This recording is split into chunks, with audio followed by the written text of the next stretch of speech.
was a long time ago, but my very first photo subject was Blonde, was this girlfriend I had while I was at Cambridge. And she was the accidental photo session. She actually, how far does one go? I was on a trip, and she was with me, and I picked up a friend's camera and started playing around with it. And the very first pictures I have, in fact, are of this blonde, who was very cute. So the blonde was fixed in my mind very early on by this very first thing. Of course, you know, blondes have always been a big deal. You think about Jean Harlow, you think about Mae West, you think about Marilyn Monroe.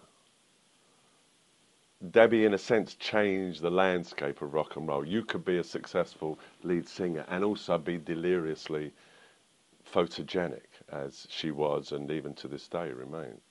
People are going to say that Debbie was the greatest blonde that ever rocked. I think that's clear as day. And that's certainly how I feel about it.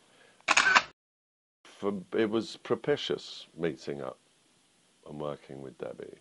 And you've got to understand, in the early days, I worked with Debbie. My first sessions were actually with Debbie, not with the band.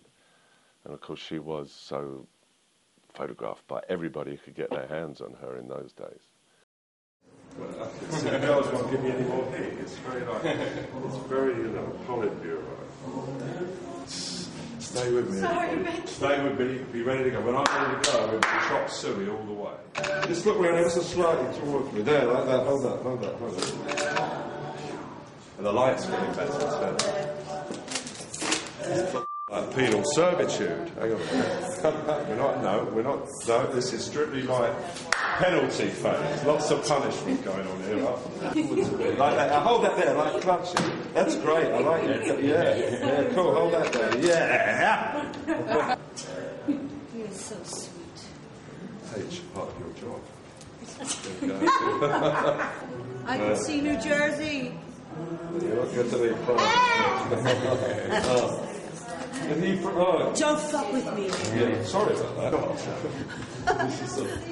I'm going to keep going up. Play with the hair every time. Well, I'm going to do something different for the hair. I've got one of you standing over the group, like pulling your hair out. In fact, you're going.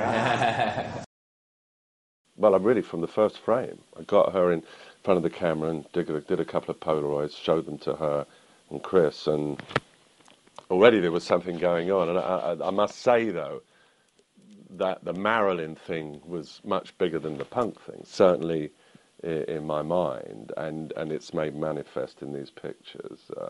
She was, in person, a very attractive lady, but on film, this other thing happened because, you know, the bones, something happens on film, and it's great when you, for a photographer, when you experience something like that. Of course, I'd seen many other photographs of her, so I knew she photographed well, but I didn't quite know how well she photographed until I got in front of my camera, and then I jumped.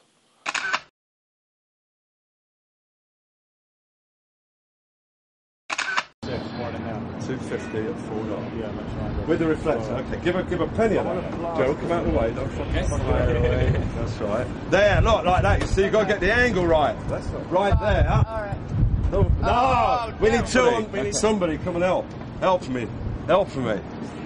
I had seen Debbie play at CBGB's in the summer of '74, Blondie on a bill with the Ramones, and Television, who still had Richard Hell as the lead singer, and William Burroughs was in this very small audience. But what I was impressed with was how pretty she was. I wasn't particularly impressed with the music, but bear in mind this is the summer of '74. The punk thing hasn't happened. The Pistols won't come along until, well, I shot the very first Pistols gig in December of 1975. Oh, yeah. Oh, even there. Yeah. Hold it. More film. I need more film. Stay with it.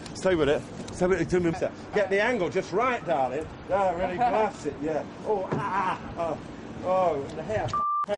Do the hair. Lift the hair, baby. Yeah, even stick it. Zap there. Oh, that.